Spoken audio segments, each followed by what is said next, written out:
but it started becoming harder to sleep, and I started becoming harder to orgasm. You know how Really? Tren can make you like aggressive Well, would sexually. that be like a good thing, I guess, for some guys? Like, because would Again, that yeah, again, it technically depends make you on the last person. longer in bed if you're like a quick, quick on the shot? Could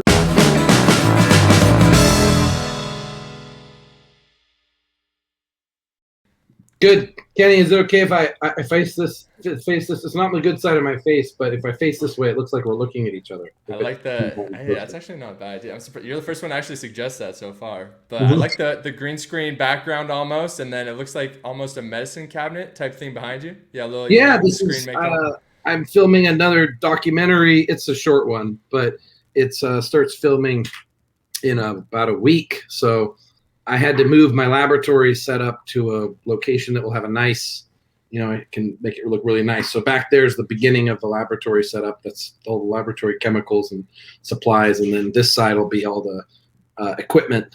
So next See, time. I might be able to lay. Yeah, see, okay, we got a little Oh bit yeah, bit yeah. of a There's view there. some of the chemistry. Okay, Yeah. yeah, nice. So what you got in there? Are you able to disclose that, or is that still kind of Well, hidden these are all the information?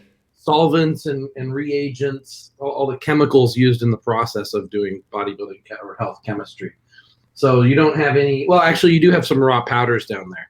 None of Okay. this stuff is illegal. This is all just, for example, there's a lot of things that you could take in an oral form that are not that bioavailable, but if you inject it, it is. So this setup is mainly to turn anything that would ordinarily have been an oral into an injectable, Gotcha. amongst Very other things. interesting. And then for the people watching who don't know you or don't follow your journey, many people, I assume, have probably either seen you in the documentaries that we did together or the ones that you did solo, or your like crazy antics you do on social media as is. And then a lot of people won't know that you moved to Thailand. How long ago was that now? Like over a year, just Wow, about? yeah, it's almost 14, 15 months almost. So, what was kind of the main reason for the move to Thailand? Was it to get out of just the U.S. Government style, the limitations, the censorship, I guess like Yeah, lifestyle change? more freedom, more women, more bang for your buck. Because I like you say more women, but I mean we all know it's because of your taste of women. yeah, there's more Asian, and there's certainly a lot of that. And it's like the weather is perfect. I mean, you're in Vegas, so Vegas is actually a great place too. But I'm from Sacramento, where we do have some rainy months. There's a huge shortage of women in Sacramento. Like in Vegas, not as much of a shortage, but in Sacramento, huge Huge shortage. So shortage, yeah. That's how we'll refer to it as it's just like a nationwide shortage. yeah, Have you seen this clip, by the way? Here, I'm gonna put it on screen of a guy. You know, Guy, right? With Blackstone. He's like a yep, mutual Blackstone I Labs do. athlete. Yeah, IB Pro. Have you seen this clip yet that he posted? Let's see, what's he gonna do? Here, I'll put the. So he's Oh, doing maybe some that'll work. hack squats, which is a quite challenging. Okay, nice and deep penetration in the stretch position. Looks like Craig Goliath style reps. Must be trying to get huge. Are we waiting for a big event? Yeah, it'll take off here in a second. Oh, if this is a big deal, I can't believe I didn't see or hear about it yet. Usually I get a lot of messages, but I'm behind. Okay, so he's making it hurt. And is he getting mad at somebody? Is the trend kicking in? That's what that's what I was actually gonna ask you. Was it the trend kicking in? So what it looked like is guys doing like a hack squat. I know Guy's kind of like a fiery guy for the people who don't know him, um, but I think He they were must be just kind. Italian. He must be They're, Italian, right? well, he's from Jersey. He's a classic Jersey guy, and those guys Yeah, are a lot of people in Jersey are Italian. They've and got and that I love Guy for sure. And I heritage. think he is probably Italian, but I'm pretty sure what was happening was there was a couple guys like over here off to the side who were like laughing and maybe in Guy's mirror space or he was trying to focus because he wrote this like long caption. But I also wanted to ask you, do you think it's some trend blown rage? Well, I don't feel trend aggression in the gym. I feel trend aggression when my girlfriend bumps into me in the kitchen, or Right. when my daughter jumps on, is trying to jump all over me, and you, then you wait. want your Correction. personal You mean space. one of your girlfriends Yeah, bumps yeah, into you? Yeah, it correct. bumps into you, and I feel it in traffic. That's when the tren rage comes out. I've never felt tren rage in the gym, but I have seen people lose it in the gym. So I think it does happen. I just never experienced it. Have you experienced tren rage? To me, when you're in the gym, that's kind of like your outlet, right? And then you hit a set and you're tired. You don't feel aggressive. So the craziest stuff I ever did, honestly, was with you, as you know. Like the documentary, we went like above and beyond. But yeah, I was never the type to have like the aggression side effect or anything. I think it just kind of escalates what's already there. Maybe like I would say, yeah, the traffic was kind of the main thing for me. If I was stuck in traffic or there was someone making a mistake driving, that was where it kind of set me off. Which, by the way, jumping back to the documentary, I'm trying to get this like as big to where I can show you here. I've never seen any KO let me see if I can get this to focus. That looked like Donald Trump's son. I don't know if it'll focus. Or is it Donald Trump's son? Yeah, no, it was me. A buddy took a screenshot from the documentary we filmed where I was just, my face is blowing up from I think it was, I assume all the GH that we were taking on that the transformation. But yeah, I couldn't even like recognize myself at first. My face is just a straight up moon. Have you ever had as much water retention or bloating since then as you had during our transformations? No, not even close. Because I remember, I mean, you probably remember too, like my feet straight up had like the pedal edema, like the swelling of the feet where there's just fluid in there. And then of course going to bed, like you could feel your heart just like struggling to push. And then of course like the moon face and everything along with that. Definitely the biggest, but yeah, I don't know. Probably that's You're that very had to have trusting. been the most severe. You're very trusting. I remember seeing you wake up in the morning and you're like, you're like pretty nervous about this, but you're like, but nobody's died under their supervision yet. I was like, Tony wouldn't kill me, hopefully. So another big topic that gets brought up with Thailand, I mean, you've been immersed in it before you even moved there, like the ladyboy scene. Now, I took a trip to Thailand for like 4 weeks. Is that, I assume, probably still as prevalent and popular? Yeah, I went walking. I've been walking a lot at night, and walking in Thailand is fun. It's always an adventure. You're guaranteed. You go out at night walking around, you're guaranteed to find some wild and crazy adventure that could be one of the best nights of your life. So I was walking the night before last, and there was so many ladyboys out. I mean, there's always ladyboys, but this was a huge amount of ladyboys. And God, some of them are so beautiful. And I'm just walking thinking, because I have a girl with me. And the girl with me is a cutesy girl, like a little anime-looking Asian girl. But I'm walking by and I'm just seeing ladyboy after ladyboy with these rocking bodies. You're used to these good body girls in Vegas, because in Vegas, girls, they get the fake boobs. They work on their butt. They have the tight waist. They're willing to take whatever chemistry it takes to look awesome. Well, these ladyboys are the same thing. I mean, their life revolves around looking hot, and they have to work harder at it than a woman would naturally. And if you want the hottest women with the hottest body, usually they end up to be a ladyboy. So if I see a perfect 10, the first thing I think of is probably a ladyboy. Really? In Thailand like that? Yeah.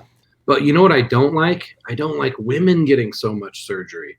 Now a lot of the Thai girls are getting surgery. They're getting their nose done. They're getting their eyes done. They're getting their jaw, their cheeks, and they look completely different. So if you look at a picture of them before, they look like a different person. And I feel like I'm being deceived also, because I want to see the genetics. I want to see sort of their heritage. I want to see, because especially for me, I think about procreation. I think if it's a girl I really like, would I want to procreate with this girl? And now, like, you have no idea what you're procreating with. You have to see pictures of her parents, maybe. Honestly, I'm probably more attracted to more the natural look, especially being in Vegas. I mean, you've been here and visited numerous times, and it's just getting worse and worse, where it's almost a standard now. Like girls just getting nose jobs. Obviously, like boob jobs is fine and one thing, but BBLs is becoming more popular, more prevalent. Fat reduction, so they don't even have to go to the gym. Just some lipo. I don't know if that's that popular in Thailand or not, but. No, because everybody's already thin in Thailand. Actually, that's one of the reasons why there's so many more available women is in America, you take out about 70% of women are overweight. So if you eliminate those 70%, okay, I like BBW. I like fat chicks, but I like them as a variety. I I like a smaller girl standard, but I then I actually get didn't an know that about extra you. small girl. You know, That's actually, is that your number one like preferred type? I like small, tiny Asian or anything just tiny with a tight little body. But that's what I would like every day. But then eventually I crave a black chick or I crave a Mexican, which I don't have access to very much here, or I crave a tall girl, or I crave, for variety, or a fat girl. And I get really turned on about fat chicks when they're rare, when they're common and everywhere you go they're all fat chicks. Then it's not so Dude, interesting. that's really interesting for me just because, like, I mean, a lot of people that know you and myself, like, you're all about, like, the fitness and, like, looking your absolute prime. So that's kind of a shocker to me. Yeah, the girls always say too. I mean, you can imagine if you're with a normal girl, they're like, "Why are you?" After a few Right. dates, they're like, "Why are you with me? Why are you with me? You're a fitness guy. Don't you think I'm fat? You make me feel fat." Like even the skinny Thai girls are like, "I feel fat with you. Like, why aren't you with a fitness girl?" Okay. I prefer to have a fit girl, but the thing is, there's so many other priorities that come before that, like how nice they are, whether I can see based on my experience this person's going to become a nightmare to me or not, because a lot of women are going to become a nightmare. It's just a matter of time. And the older you get and the more experience you have, you're able to spot these things. And most of all, it's about worshiping me. So Right. I don't need the girl to be the star of the show. I need her to put her energy into me and worship my muscles and massage me every night and cook for me. Right. And then I see you as like the encyclopedia of just tons of bodybuilding knowledge, whether that's chemical related or training related. I wanted the people that are watching that maybe haven't seen many of your content or our content together. What do you think would just be like the best first cycle for someone wanting to jump into the anabolic world? Would be like SARMs only, testosterone only? What would be kind of your recommendation on based on what you've seen? So in Thailand here, because you can get all this stuff over the counter, all the regular testosterone and stuff, and it's so cheap, I just say, hey, just do 300 milligrams of testosterone and don't take anything else. Just keep it super simple, super cheap. That costs as much as taking vitamin C in Thailand, basically. But if someone's in a country where they have more access to things like the SARMs, to me, it just makes sense to take the minimum dosage of testosterone as a foundation to support your natural levels. And then to take a SARM on top of that, which have almost no side effects. But you hear a lot about the side effects of SARMs because people are sensationalizing it. But the truth is still SARMs have the fraction of or almost no side effects compared to steroids. So I still prefer, especially for a beginner, to start out with a SARM. Okay, also, if someone wants to take it really slow, then just a low dosage of SARMs, not enough to suppress natural testosterone production, and they actually feel it. We have these 18-year-old guys here, and they want to jump on gear, and I'm just saying, guys, just take something simple. Just take 20 milligrams of Rad 140. If you're not in a rush, see how it feels, because you'll probably have no side effects, no testosterone suppression, and just benefits. And because you're sensitive, you'll probably notice 20 milligrams, and maybe that's all you need. Then you can decide from there after you've been on that for a few weeks. Right. Instead of going to like the full blown hard cycles and then screwing yourself up down the road. But if someone wants to do it really fast, so I'm constantly talking to people on the street. People come up to me, and because I like that, I like interacting on the internet is fine too. But there's something about being in person. I can actually give someone much better information because I can see them right before my eyes. So like one guy comes up to me last night, and he's like 53, and he's like, "Hey, I want to give one good push and get in the best shape of my life. What do I do?" So I was giving him examples, and there was a skinny guy there. And I said, well, let me give you an example. If this skinny guy comes up to me and he says, I want to get jacked in 1 year, whatever it takes. Okay, then we're blasting from day one, like the blast we did with you. We're starting with a blast because they said that's their priority. So it's all a matter of priorities. If someone wants to, make money really fast, that's very different than making money in a financial plan over a long period of time. Someone wants to build muscle really fast, that's very different. And I think where I differ from everybody else is I see the value in blasting anything in life. Anything in life, if you want to get really good really fast, you can blast and use everything at your disposal, and then you can cruise. You don't always have to blast. So you can do a monster bodybuilding cycle for 10 days, a week, 2 months, whatever. And then you can just cruise and maintain that progress for a long period of time. That was the theory behind the blast that we did. Like we did a blast. Everybody in the trail, you, me, Russo, we put on a huge amount of weight, but we didn't put much weight on after that. After that was just maintenance, just maintaining kind of what we got. You know? Right. No, definitely. I don't think I put on much more than maybe like 5 pounds after that transformation. And then obviously, I mean, a lot of people, you know, can justify, I mean, it was a lot of water and everything like that as well. And as soon as the GH and everything stopped, of course, I lost a bunch of the weight. But what would you say? I mean, you brought up buying gear in Thailand. Can you buy every compound? Or is it just limited to like the basic, like testosterone, D-ball maybe, Anabar potentially? No, all the rest is widely available on the underground. So it's easy to get, but it's technically not. It's a prescription medication and you're getting it without a prescription, but it's not like a scheduled substance like in America. So in America, it's not just a prescription you're not supposed to have without a prescription. It's actually a scheduled narcotic, like, meth. Well, I won't list things that'll trigger censorship, but, a bunch of other drugs that are hardcore that probably deserve to be on the list, whereas gear doesn't. And then in Thailand, have you noticed like a distinct difference maybe in the fitness scene between physique? I mean, I know you work out with Joe often, who has a crazy physique, super like dialed in year round. Aside from him though, like how have you noticed compared to the American culture gyms? Is it like similar because the gear's legal there? Is it more advanced where in Thailand versus America? Just like your perspective, I guess.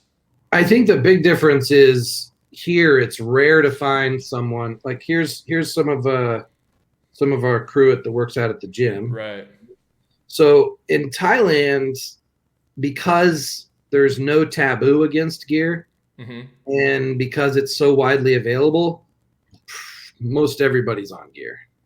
Right. I mean, it's just that's the difference. I guess in America, it's kind of like an over-the-counter supplement at that point. Yeah. If people don't look bad on it, and it's cheap and it's easy to get, pretty much everybody's on something. And people don't really deny it either. It's actually like I think people are proud to be on gear because it's kind of a way to say, hey, we're not sheeple. We think outside the box and we don't let taboo make our decisions for us. We make our decisions based on facts and logic. And if you look at things factually and logically, most people would be on gear. Right. That does make sense. Are you on anything right now, or are you just doing like TRT? Any experimenting? Yeah, I'm just on low dosage of test and just Sarms. But before this, I was on Tren for 3 weeks at 100 milligrams per week because I was trying to see how long I could go without getting any side effects from the Tren at such a low dosage. Because that's most people's minimum dosage of Tren is 300 milligrams per week. So I was thinking, what if I do a third of the normal dosage? Then will I get side effects? Because I am very sensitive to Tren side effects. And it was okay. It was actually my sex drive was amazing. My mental focus was incredible. I was actually thinking that Tren should get more attention for the nootropic benefits. Someone even posted that. I think maybe Derek or someone talked about the nootropic benefits of Tren, and everybody blasted him like, that's ridiculous. It causes brain damage. It messes with your neurotransmitters long-term, all these things.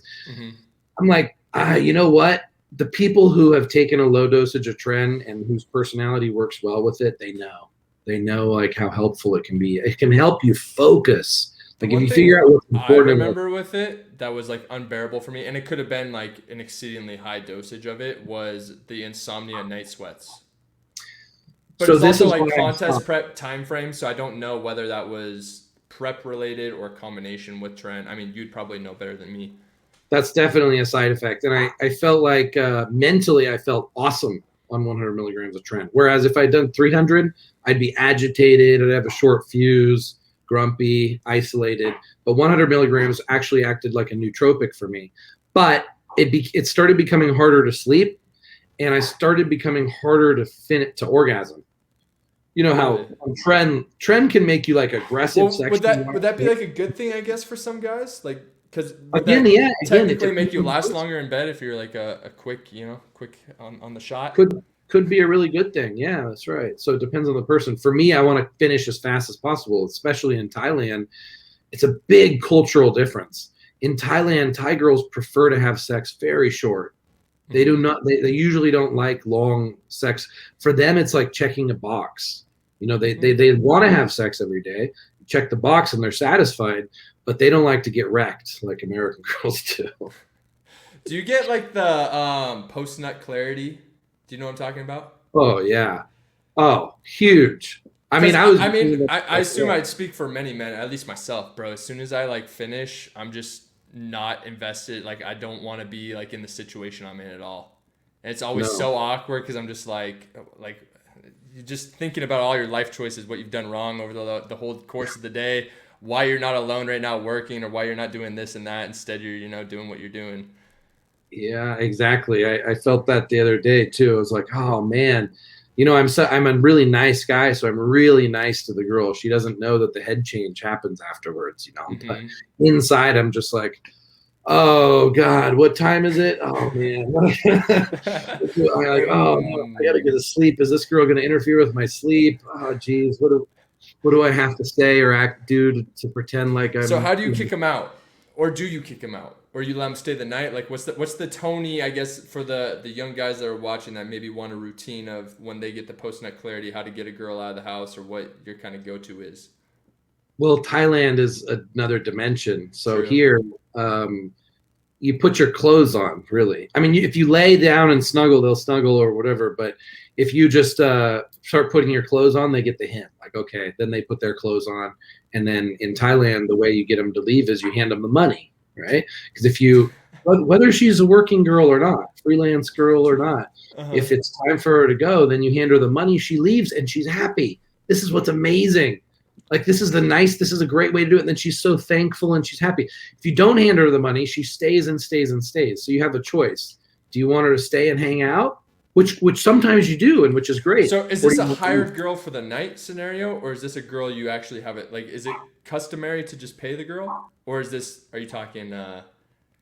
I'm trying to figure out how to summarize this because as an American, you guys can't even imagine what it's really like. I'll say that I found the most common situation. Remember, I'm in Pattaya, the sixth capital of the world. It's different in different places. In Pattaya, oftentimes, like, I'm a good-looking guy, I'm a successful guy. Women want to sleep with me whether there's money or not. The difference is the type of relationship that evolves from it. So if I'm not paying the girl, then she has an expectation of a certain amount of respect, a certain amount of my time, a certain amount of my energy. The same as in America. Like, a girl would say, you're a jerk if you just bang him and leave, right?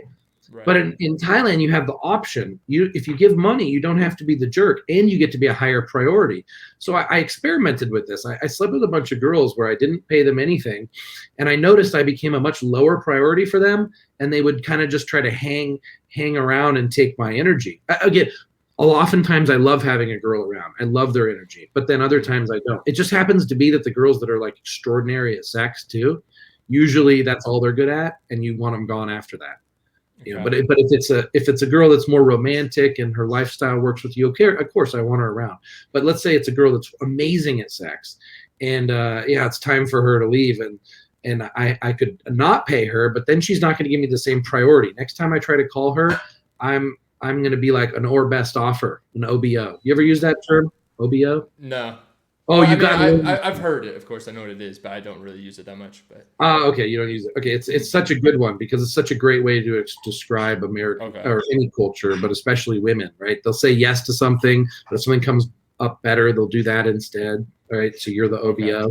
Right. So you can pay a little bit of money, $30, and you can be their priority. So next time you say, hey, be here at 12 p.m., boom, they're there at 12 p.m. Versus otherwise, you message them, they don't respond back, whatever. So you're not paying for sex in Thailand so much. I mean, yes, there's that too. If you're less attractive, for sure, it's all about that. But if you're very attractive, and then the money buys you respect, it buys you power, it buys you time. You don't have to waste any time, and priority. So is the $30 like as soon as you're done you pay? Like, is it an hourly thing? How's that work? Like, let's say you want to last an excruciatingly long time, like 4 hours, is it still a $30 fee versus if you finish in a minute, or is it kind of fluctuate depending on the time? It's still a $30 fee, but there's a great example. God, I had this really hot 18-year-old girl who's quite an extraordinary sexual performer, and we had sex for like 4 hours, and because I thought that that's what she wanted. I just was under the impression that's what she was looking for, and I didn't like it. I was exhausted, and then afterwards we didn't talk for a while. First off, how'd you physically go 4 hours? I don't even think I could go maybe even an hour.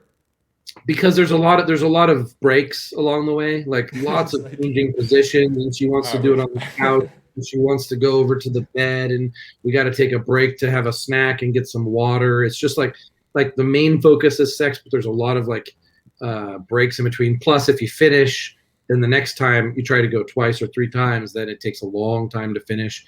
And I'm pumped up full of chemistry, PT 141, Viagra, the Blue Ox, Black Ox test boosters. Like I take all this stuff so that I have the ability to do that. Not that I enjoy doing it, not that I do it very often. But with this girl, it turns out I learned a lot from it. Afterwards, she said, "Yeah, I don't really want to have sex with you again because you wrecked me. Like I prefer to have sex for about 10 minutes, and you went for 4 hours." I'm like, "You're kidding me. I only wanted to have sex for 10 minutes also." Like there's a huge communication gap here. That's the problem too. There's a big communication gap. Okay, is it a language thing most of the time? Yeah, and not just language, but women in Thailand, sometimes they don't speak up and say what they want because culturally what the man wants is what dictates everything they do. Like it's the type of thing where you say to a girl, "What do you want to do?" And they go, "Whatever you want to do." And you're like, "No, come on, tell me, what do you want to do? I want to do what you want to do." And it's really hard to get that out of them sometimes. Interesting. And then, so with the fitness industry, what do you think is kind of like the most toxic or the worst part about the fitness industry? Is it kind of like the deception, the fake natties? Is it, maybe bunk supplement companies trying to like push product or make sales? What do you the think? first thing that came to mind when you just said that, these are the type of questions that if you asked me 100 different times, I would give you 100 different answers depending on my mindset at the time. Right. But I think the biggest problem is people being jealous of fitness people. So not necessarily the guys who are building the physiques and doing awesome stuff. It's the mainstream society trying to put other people down. And that just foggies and muddies everything up. And that carries through to everything, including the whole, the steroids, the gear side and the fake natty thing. Like a lot of people will just discount everybody's hard work as steroids. And a lot of men who have no muscle will try to convince women that men who have muscle have a small penis or have some kind of other problem or a mental problem, and that's why they're doing the fitness. I think the biggest problem is understanding that a lot of people do fitness. Sure, some people do it to make up for deficiencies, which is fine, right? If you have deficiencies, find other ways to make up for it. Great. But a lot of people do it as a self-improvement thing. And I think the pendulum needs to swing back towards bodybuilding is self-improvement. And yes, taking steroids potentially could be less healthy than not taking steroids. But if you look at the entire fitness lifestyle compared to the non-fitness lifestyle, even with the steroids, the fitness lifestyle is way healthier. So I actually think that the biggest thing in the fitness industry is there should be more respect for the hierarchy. Like people should respect the what they want to look like, back to the more inspirational, like, hey, I want to look like this guy. That's great. Instead of like, oh, hey, that guy's on steroids or something. It's not just about steroids, right?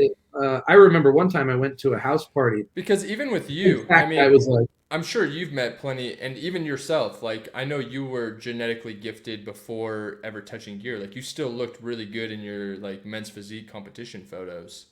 And I know there's plenty of naturals who look incredible, who probably most people, I'd say 95% plus in the world would think they're on gear. And I know you've probably met those guys as well. Yeah. Okay. And another problem is the whole supplement industry. This is how you and I bonded over how fake the supplement industry is, right? Mm-hmm. And the problem is the FDA is going to gain more and more power now. And the FDA is going to start eliminating all the supplements that work. So right now we're okay. We still have access to a lot of mainstream stuff that's worth taking. But with the takedown of its N-acetylcysteine, for example, NAC, one of the most basic, healthiest supplements that everybody should be taking to prevent thousands of diseases and make it so we don't even need all the pharmaceutical medication. I mean, this stuff is like this, there's certain things in nature and that we've designed that are like miracles, right? So you have NAC as a miracle, and the FDA just banned it. There's not been a single side effect. There's no reason to ban it other than it competes with the mainstream mainstream supplement. The mainstream supplement industry competing with the pharmaceutical industry, and the pharmaceutical industry trumps because there's more money in it. See, I didn't even know what the NAC supplement was until you mentioned it on your Instagram story. Mm-hmm. So what is, I assume it's not already being made within the body, right? It would be an external thing that we're putting in, and then you gain the benefits. So we have inside our body, we have glutathione, which is an antioxidant. And so is it similar to glutathione? Yeah, it causes glutathione to go up because you can't take glutathione directly oral. It just doesn't absorb. But N-acetylcysteine will raise your glutathione levels. So you take this one pill and it protects your entire body from oxidation, which is maybe the number one cause of disease in humans. You prevent oxidation and inflammation, and you give your body the nutrients it needs, then there's almost no disease in humans. Like cancer, heart disease, all these things are man-made. We shouldn't have much disease if we had access to the basic supplements.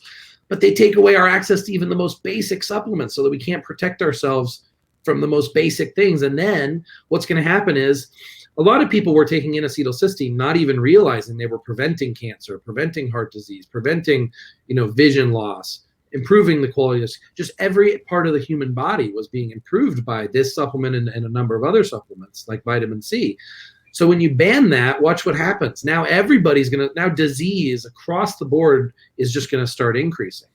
And the reason why it got banned, the real reason it got banned is because the same reason I give it to my daughters. I have weak lungs, and it protects the lungs big time. I mean, my daughters go to the 2-year-old and 6-year-old. They go to the doctor, and the doctor gives them drugs to dilate and get rid of phlegm and all this in their lungs. But nothing works as good as N-acetylcysteine. And they can't make money off it. It costs almost nothing. So they try to give us something that costs a lot of money and doesn't work. So we have to keep taking it instead of giving us something that would have only cost $5. So is that just going to be a U.S. thing, and then is it already in place for the ban? So it all starts in the U.S. The U.S. controls the entire world pharmaceutical industry for the most part. I mean, of course, it doesn't control China so much and certain other countries, but it does trickle down because what happens is it starts in the U.S. and then it goes over to these larger, the CDC, the World Health Organization, and all these extremely corrupt world organizations, which is the whole reason why they're trying to create the new world order so that you can't find loopholes. That's the reason. So if you start the movement in America where you ban things, and then you use America to convince the international organizations that control the entire world's medicine, now you can eliminate it in the entire world. So it's the first step is eliminating it in America. Gotcha. And is that already in effect, I guess? Or is it officially on the banned list, banned substance? Yeah, the way the FDA works is they just have to write a letter and it's automatically banned. There's no due process. There's no scientific analysis. There's no debate. It's literally a fascist system where nobody, including even scientists, has a real input into what should and shouldn't get banned. I'm trying to oversimplify it. But. Do you have an urge at all to come back to the U.S.? I mean, I assume probably not after the conversation we just had, but there's a lot of things. There's a lot of things I miss about the U.S., like the consumer goods. We do actually in the U.S. have the best quality products for the lowest price because we don't have import taxes, and it's a consumer culture. So you've got more demand, which creates more supply. And you've got things, people eat a lot of food and people are into health food. So you've got Costco and even Walmart selling, sugar-free foods, keto foods. And I love all that stuff because I love to binge eat health food so I don't feel guilty at it. Sugar-free cookies. Right. So I miss all of that. I don't really miss driving. Right now, I'd ride a motorbike, which feels like freedom. If you ride a motorcycle, you know how good that feels, and you can go anywhere. There's no parking issue. There's no traffic. I like the weather here better. I miss interacting with friends like you, for example, but I do also have a pretty good international community of friends here building, and I do miss the American women sometimes. But every once in a while, I go on a date with a American style woman here in Thailand, and it reminds me how much I appreciate this The culture Thai instead. culture, yeah. But I still do miss that type of dating sometimes. I wasn't planning on being here for 14, 15 months straight. I was planning on traveling. This is Hmm. near Bangkok. The Bangkok airport is massive, and you can fly anywhere in the world for really cheap. So it was going to be a home base to fly out from here, but with the whole travel restrictions, I kind of got locked down. Right. I mean, I guess that makes sense. Like that, there's no real point other than those little things that you mentioned to come back to the U.S. I mean, especially from a dating aspect, because I haven't been to Pattaya. I've been Chiang Mai, Bangkok, Phuket, and then Phi. But I And haven't you been went with a girlfriend, right? yeah, back in the day. Yeah, which is So which is good. And Thailand's a very romantic place, also. But I can tell you that going to Thailand single is like going to a different country than going to Thailand with a significant other. and then for the people watching, would you recommend Pattaya? Where would you recommend to go? Pattaya. I mean, you can go to Phuket for the beauty. Go to Bangkok because it's one of the bigger cities in the world that has more awesome stuff available and to do. But Pattaya is truly a special place. After having traveled around the whole world, there's nothing else. There's nothing else like it. But a lot of people don't like it because it's sleazy.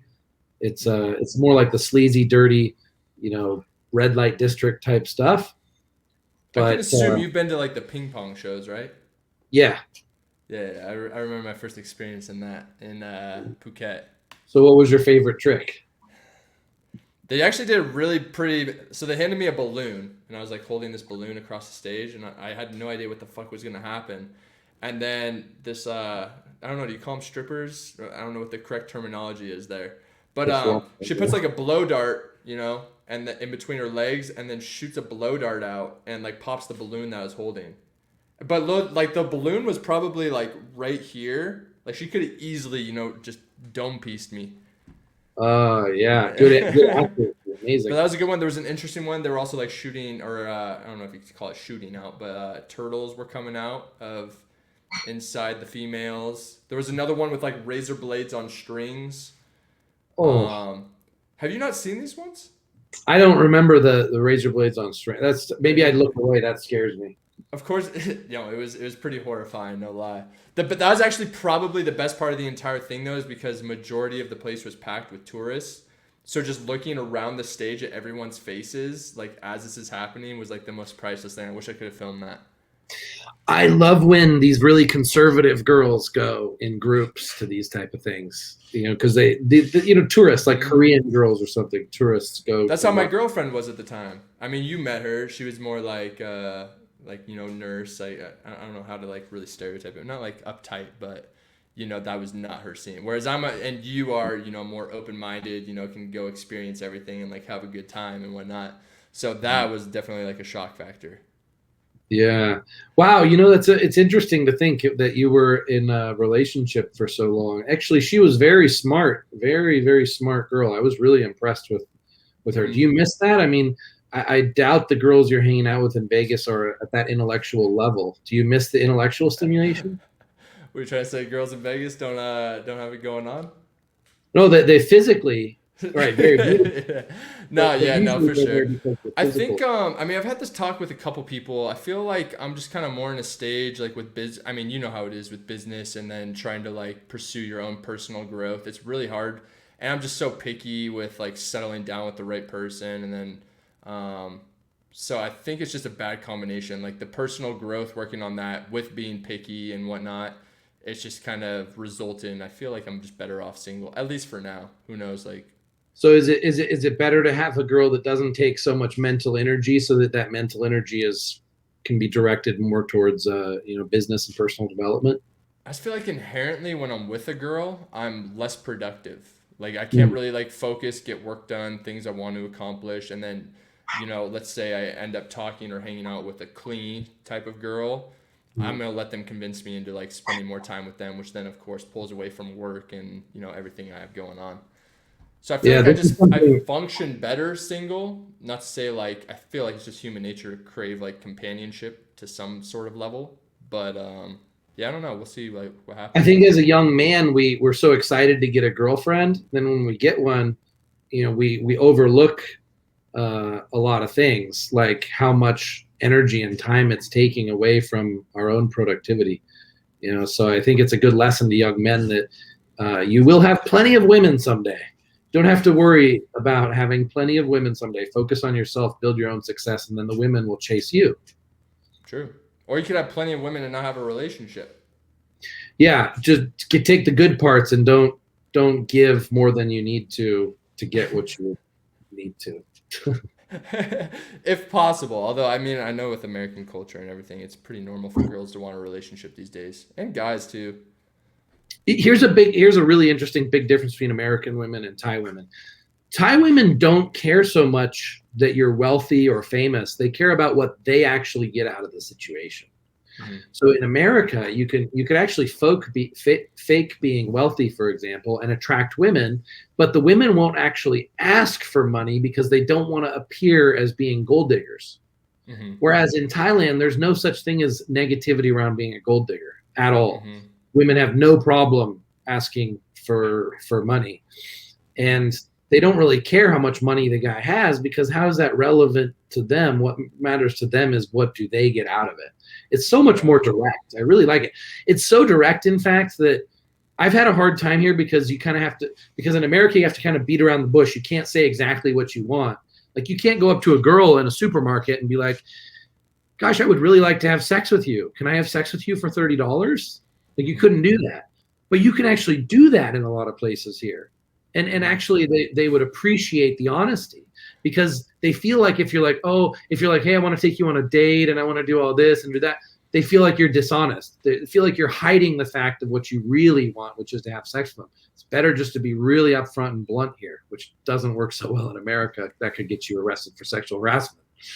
Yeah, that's true. I could see it. I mean, I haven't really experienced the dating scene in Thailand, so I mean, obviously you'd have way more experience than I would in that regard. I mean, in fact, I mean, obviously I had a girlfriend while I was in Thailand, so I couldn't even really hit on girls, of course, Yeah. while I was there.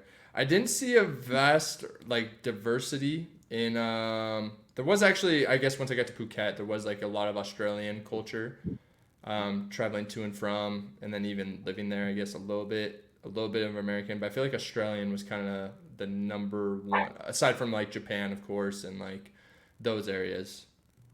There's a lot of Australian people here, mostly men, right? There's a few women. There's a lot of Russian in Pattaya. There's a huge amount of Russian girls. So there still is blonde girls here. Hmm. And there's very few Americans. I mean, when Hmm. you say you're American, they're like, whoa, wow. Like, that's a Right. rare thing, because usually here it's European men, like German, Switzerland, Finland are very popular place for guys. England, Hmm. Australia. Like, this is where you see the most of the guys that are here come from these type of countries. Gotcha. Do you feel like that plays in your favor? Yeah, I think the girls like American in general. Maybe just because it's different. Maybe because of Hollywood and these type of things. I think America does. I think America does play in our favor. Yeah. I wanted your opinion on. So I got blood work done recently, probably like 2 weeks ago now. I was on TRT for a couple of years, came off TRT for a couple months just to see where my blood levels would be at, and my testosterone level was at like around 200, like just barely breaking 200. Um, what do you think I should try and rebound it back to like a good level naturally, or just TRT it? How do you feel on 200 when your level's 200?